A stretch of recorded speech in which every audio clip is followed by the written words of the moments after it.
SummerSlam is this weekend. There are 12 matches altogether throughout the weekend, 6 each night. And today we're going to give a letter grade to the build-up, the feud of each match. So it's important to know that while Chad Gable and Penta, they're going to probably have the match of the weekend. I am not grading the potential of each matches. I am grading the feud or the build, the storyline that surrounds each match. Because wrestling is more than just wrestling. It's characters, it's stories, it's promos. So let's grade each one of them. Let's start with Oba, Femi, and Brock Lesnar. It's probably going to open the show, and while it's one of my most anticipated matchups, it's mainly because of the fact that I really like Oba Femi and not really for the storyline. If I was grading the feud before WrestleMania, then it would be an A+.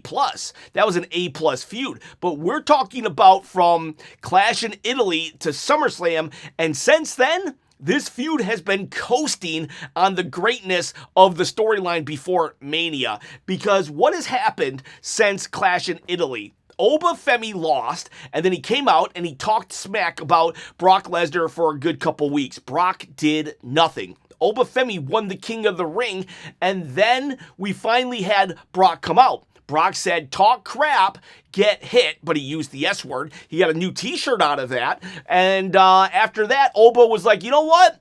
I'm not going to cash in my King of the Ring contract to fight a champion at SummerSlam. I'd rather just fight you instead, Brock. And then Brock out of nowhere was like, okay, fine. Hell in a Cell. 1 week, Paul Heyman just lies, says there's a restraining order, and brings out a bunch of fake cops. And then Oba just beats up the cops. And then Adam Pearce was like, yeah, those weren't real cops. Oba will cut some promos. Paul Heyman will cut some promos, but they're kind of just killing time, filling the space. Finally, they do confront each other. Brock Lesnar locks Oba Femi in the cage where he can't get out. They stare at each other as Paul Heyman proceeds to cut the same promo that he's done for the last 2 weeks about how Brock is undefeated in Hell in the Cell. It's really like, yeah, I'm interested in this match, but it's because I'm interested in seeing them actually fight, and not because of the storyline, to tell you the truth. So I am just going to give it a C+, just too many inconsistencies.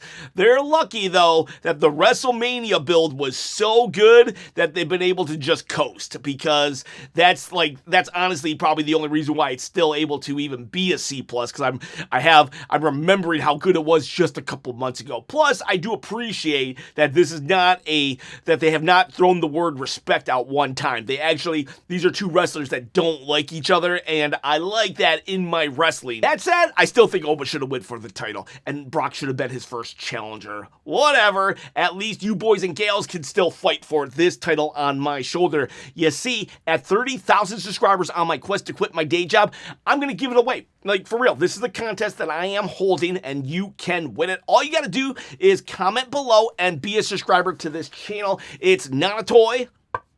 It's a replica, and it can be yours. I'll ship it anywhere in the world for free. So please comment and subscribe. Next match, I should not be hyped for, because when I heard they were doing it, I was like, oh God, they're just throwing LA Knight, into another 6-man tag match that ultimately means nothing. And yet, I'm actually pretty hyped about this. For some reason, somehow, based on the personality of LA Knight, Solo Sikoa, and Jacob Fatu alone, they've been able to make this a must-see matchup. A lot of it is just kind of interfering with each other, but I'm loving Solo Sikoa and LA Knight, just like how they just roast their opponents. LA Knight's always good. You know, he started doing the Uso dance. Last Monday, Solo was like, pew, pew, pew, in response to Jay's warning shot, bow, and it was great. If I'm being honest, the storyline is a little all over the place in that it's LA Knight just hating the bloodline. It's the Usos and Jacob Fatu trying to bring Solo back, and Solo saying nothing, I don't want to be a part of that. And it's Royce Keys trying to get Jacob to leave the bloodline. And so it's kind of like the three good guys kind of came together out of just their hatred of the bloodline itself. But the character work that Solo and LA Knight are doing, the promo works, and just the roasting that they are able to do when they get an opportunity to get on the mic, it's making this pretty hype for me. So, like, I'm a little conflicted on how to do this one, because storyline-wise, it's probably a C plus, but the character work and the mic is like an A plus. So you know what? I'll just give this a B plus. But honestly, it's probably my most hyped match to see, because I'm really looking forward to Babyface Solo. Jump over to the other 6-person tag match. For some reason, they're both on night 1. You don't put both 6-person matches on the same evening. That said, we got the Bellas and Paige versus, what's the story here? The story was this: Fatal Influence, they got an opportunity at the titles that Brie Bella and Paige had, and they lost.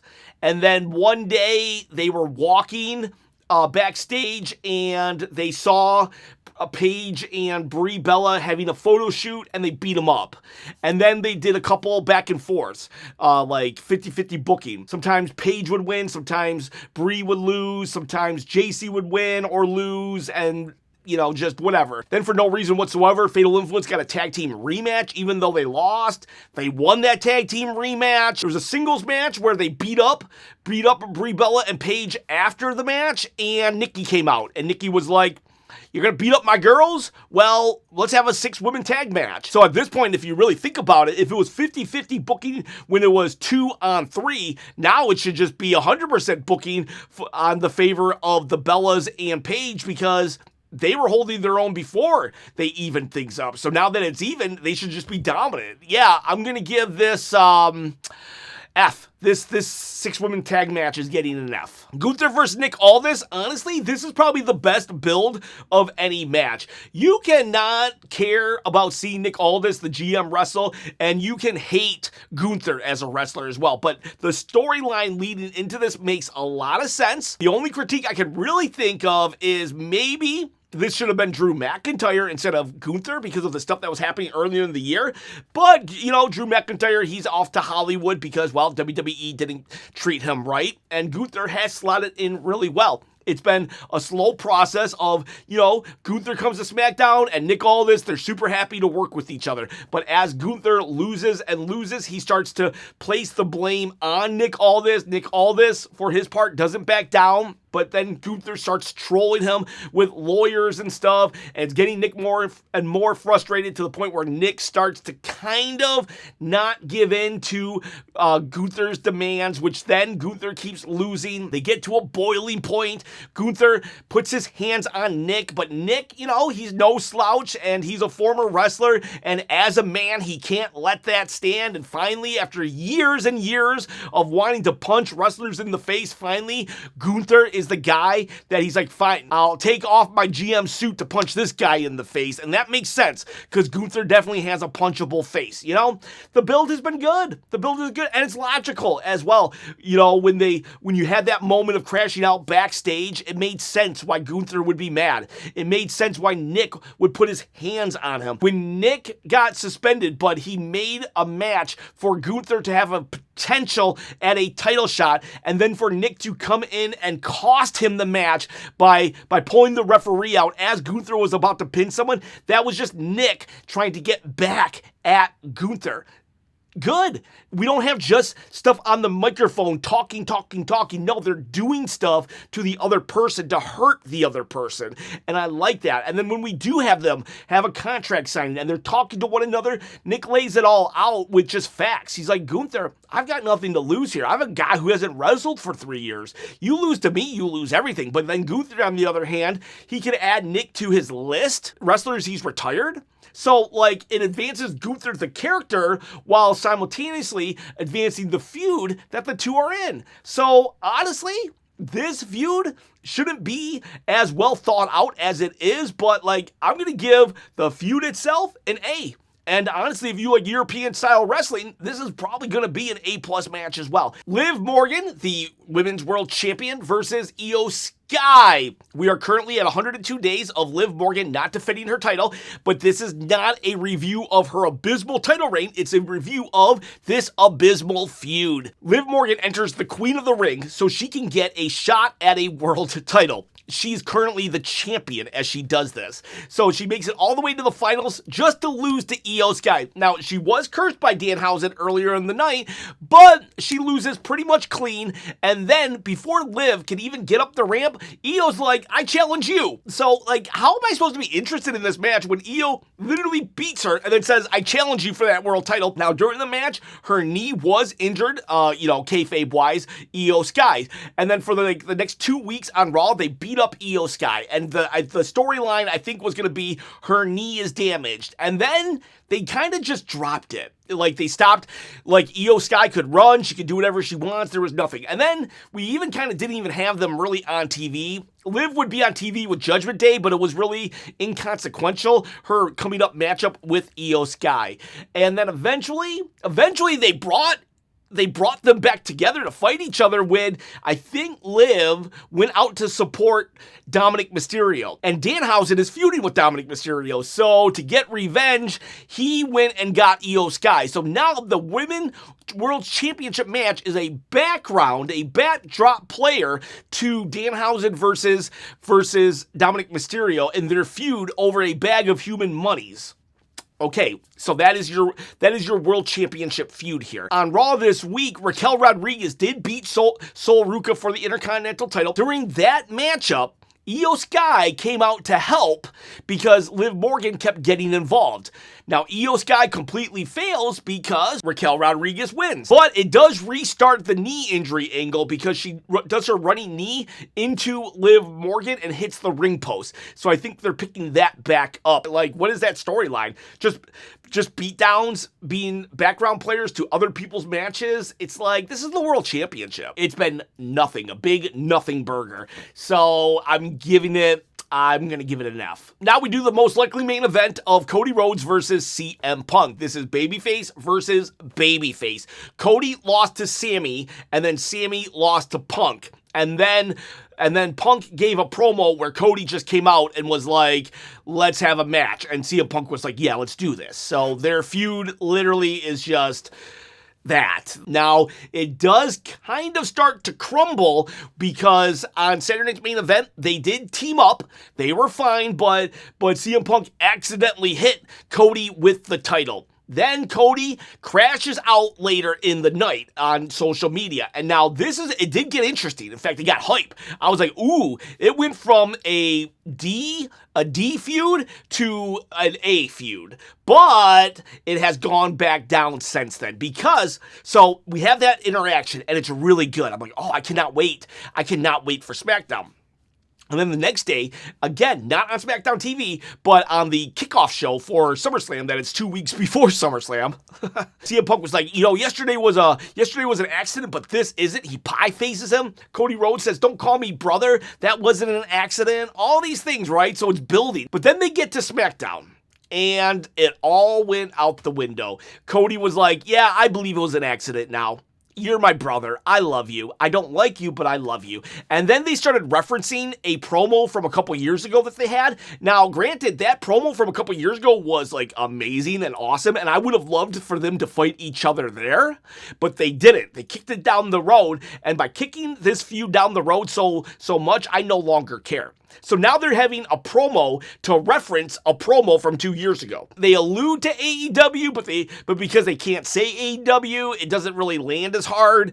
And it's just like, they're going back on all the stuff the previous week that caused heat in their feud. They literally just got rid of it. I'll probably give this a B-. Their feud, CM Punk, Cody Rhodes, B-. And I think a lot of it relies on the fact that we haven't seen these two go at each other, to be honest with you. I think their draw, their star power is allowing this to be there's not out of the story. They had like 2 days of really hot storytelling, and since then, just nothing. It's just, I want a match. You know what? C+. I'm dropping it. It's a C+ feud. So as of right now, with one show to go, I'm giving CM Punk Cody Rhodes a C+. My fear is all we're going to do is a pull-apart brawl on Friday. I hope they do more than that. But yeah, C+. Now, night 2, we'll start off with Sami Zayn versus Finn Balor. This is a number 1 contenders match to see who challenges Cody or CM Punk after SummerSlam. Sami Zayn as a whole, he's doing some of the best character work he's done in years. I'm loving this Sami Zayn character. He was forced to defend the title after winning it from Cody Rhodes after 10 long years of scratching and clawing to the top in WWE, just to defend it against CM Punk on not even his brand, because he's a SmackDown guy, had to defend it on Raw, and he was not made aware of who his mystery opponent was going to be after Cody Rhodes was taken out. And it happened to be CM Punk. He lost.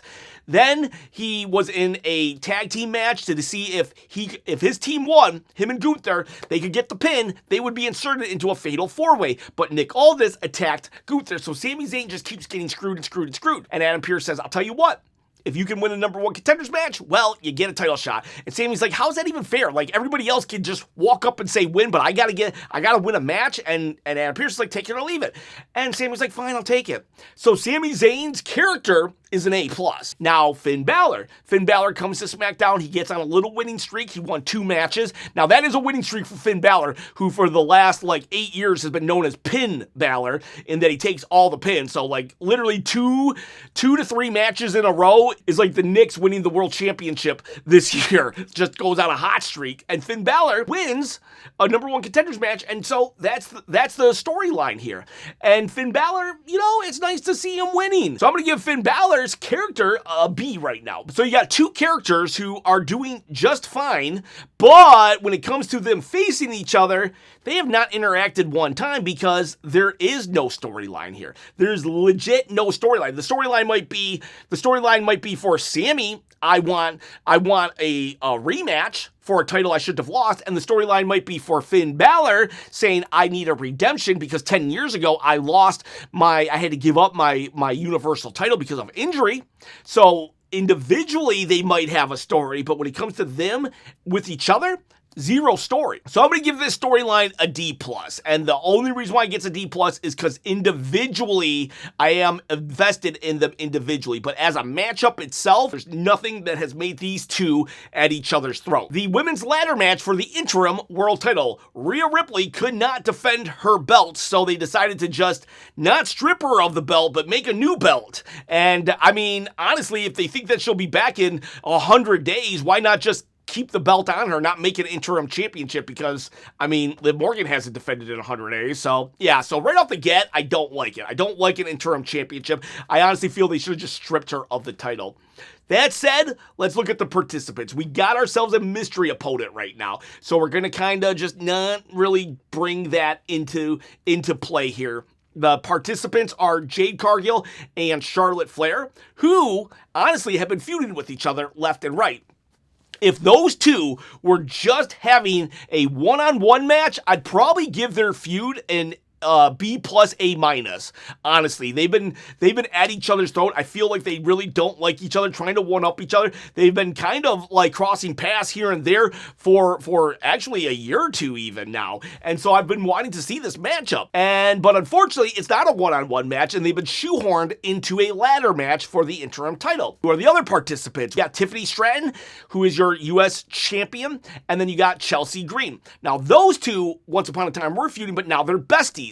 And so you can tell a story here that maybe they will turn on each other. So there is potential and intrigue here. And the build itself, it's like everybody's in their own little pockets. Tiffany and Charlotte aren't really crossing paths. Chelsea and Jade aren't really crossing paths. So it's like the build to the match is a little all over the place. So all that said, what do I grade the ladder match as a whole? I'll probably just give it a C+. C+, B-, C+.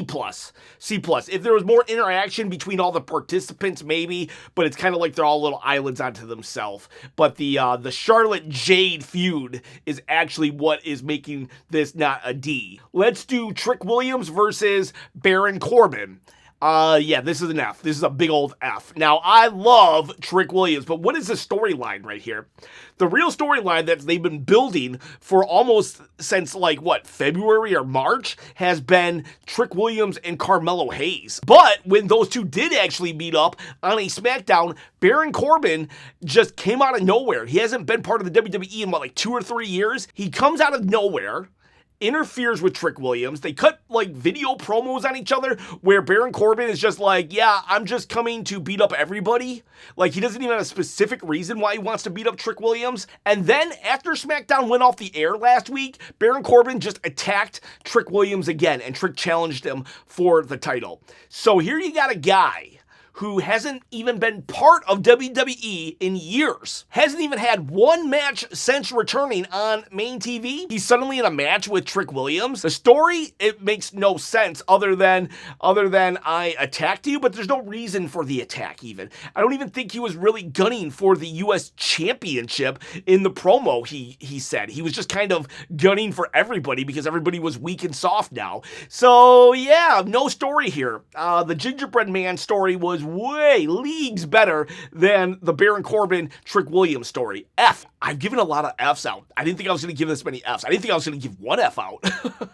But here I am. And the crazy part is I'm about to get the next feud in A, and I don't even like the next feud. I'm trying to take my personal feelings out of things, right? This feud actually between Danhausen and Dominic Mysterio, while I'm not necessarily enjoying from a storyline point of view, it actually makes a lot of sense. So it starts off with Dominic Mysterio. He wants to beat Obafemi. So he asks Danhausen to curse Obafemi, and he gives him money. Danhausen doesn't want to curse Obafemi because Obafemi's a big dude. So now Danhausen has stolen Dominic's money, and Dominic is rightfully mad about that. So for weeks, they're kind of chasing each other, and they kind of little one-upping each other. There's more to it because Dominic's in a faction. And Dominic's kind of like the leader of the faction. So Danhausen has to go through the underlings to get to Dom. And who does he face? He faces JD McDonough on a match, and he beats JD McDonough. And so how do they respond?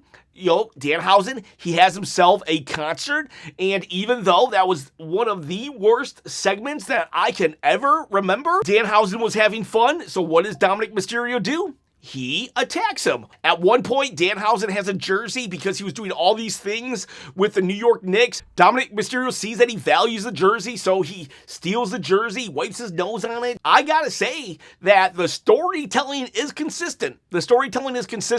I'm not really enjoying it, but as a story, I gotta give this feud an A-, and I'm not even really liking it, but it's consistent. And the story, it makes sense. A-. All right, so now we go Chad Gable and Penta, and unfortunately, there's honestly not much of a feud here. Now, people might think there is because, wait a second, didn't the Penta-Chad Gable match in 2024 set Chad Gable on a path to become El Grande Americano, and then the mask versus mask match and all these things? I mean, yes, it did. So it's like a kind of a cool coincidental full circle moment, but what is the actual storyline going on right now? Chad Gable's redemption tour? That's a Chad Gable story, not a Chad Gable Penta story. On week 3 of Chad Gable's redemption tour, Penta had already forgiven him. All of the luchadors had forgiven him. That was the beginning of June. So for a month and a half, every luchador was A-okay with Chad Gable. He made amends last month. And every time Chad and Penta see each other, they just shake hands or they fist bump. There's no story here. There was a story coming out of the mask versus mask match, but they settled that story. Chad Gable's been forgiven. He even tried to get Alpha Academy to forgive him. And when they said no, he was like, okay. And then they got beat up 3 weeks in a row and he never came out and helped them. And Chad Gable even said that him winning a title doesn't matter because that won't fill the void of just taking responsibility for his actions. And since, in his own words, he's taking responsibility for his actions, his story's done. Now it's going to be cool to see him win the title, and this might be, and probably will be, the best match of the weekend. But when it comes to storyline wise, I mean, have we even seen Penta? Like, I mean, him and Chad Gable teamed up one time, but like, what has Penta even really been doing? Even when Chad Gable apologized to him 2 months ago, Penta cut him off and was like, hey man, I see that you love Lucha now, but you need to go apologize to Ray. So like, there's like no story here. The story of Chad Gable is singular to the feud, and even that was kind of wrapped up like within 3 weeks of him returning to the main roster. So yeah, I'm going to give this story a D. I'm going to give this story a D only because he is facing Penta for the championship, and that is a cool full circle moment. And a lot of people are going to be mad at me for that because they're like, the Grande Americano versus Grande Americano matchup was so perfect. Yeah, it was. A+ for the Grande Americano mask versus mask match in AAA. But this storyline, what is the story? What is the story between Penta and Chad? Tell me, because there isn't much. D. And now we come to Roman Reigns versus Seth Rollins. I actually am kind of feeling bad about how harsh I'm grading SummerSlam right now, but I gotta be true. I want to be positive about things, but like the storytelling is just all over the place. Even Roman versus Seth Rollins, they had a really killer promo, right? A really killer promo at the start of this feud. But after that, really, it's been nothing. Like, I talked about how Obafemi and Brock Lesnar were coasting on their WrestleMania build, right? Well, Roman and Seth, they're coasting on the Shield breakup. Like, that happened 12 years ago. Like, how many times can we do the Shield chair shot before it's like, all right, maybe we should retire that one? Oh, man, there's like, what has really happened? They had the one back and forth where we dived into their backstory, their history, their years of paths crossing, but okay, now what? Seth Rollins has curb stomped him, but we've seen that. Nothing new has happened here. I really want to see this matchup, and I cannot wait to see this matchup, but after that one promo that they did 4 or 5 weeks ago, absolutely nothing has been added to this. And even that promo was literally just talking about their backstory. So this is not a story here. It's just one promo and then trying to milk it all the way to SummerSlam. I'm just gonna give it a C. I'm gonna give it a C, and that's like that might be me being generous because I love Roman Reigns. I might be letting my feelings get involved in this one. Like I really want to see it. That one promo was great. I did a breakdown of it and everything too. But like for the most part, they've done nothing. They've done nothing at each other. I think Seth Rollins called him the B word, and Roman wanted to hit him with the chair, but like Seth curb stomped him onto the chair before he could do it. It's like, okay, just you got the better of him. So what? That's not a storyline. That's just I'll beat you up this week, you beat me up that next week. That's what Io and Liv Morgan have been doing, and I gave that an F. So like C-. Roman Seth. And the thing about it is, I probably shouldn't even grade it lower because there's so much potential here. There's so much potential, and they squandered it because they're just resting on their laurels. They didn't have to write a story because, well, we got 14 years of story to draw on. Add something.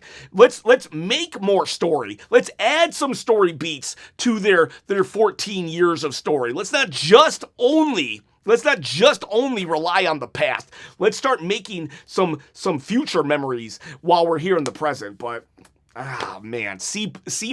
Ooh, ouch.